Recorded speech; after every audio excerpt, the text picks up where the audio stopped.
అందరికీ వందనములు. ఈరోజు దేవుని వాగ్దానము.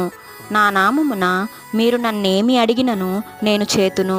యోహాను సువార్త 14వ అధ్యాయము 14వ వచనము. మనము ఏమి అడిగినను దేవుని చిత్త ప్రకారముగా అడగవలెను. మనం అడుగునప్పుడు మీ చిత్తమైతే నాకు దయచేయండి అని అడగవలెను. మనం దేవుని యందు భయభక్తులు కలిగి ఆయన ఆజ్ఞల ప్రకారము జీవించిన ఎడల అప్పుడు దేవుడు మనం ఏమి అడిగినను ఆయన మనకు దయచేయును.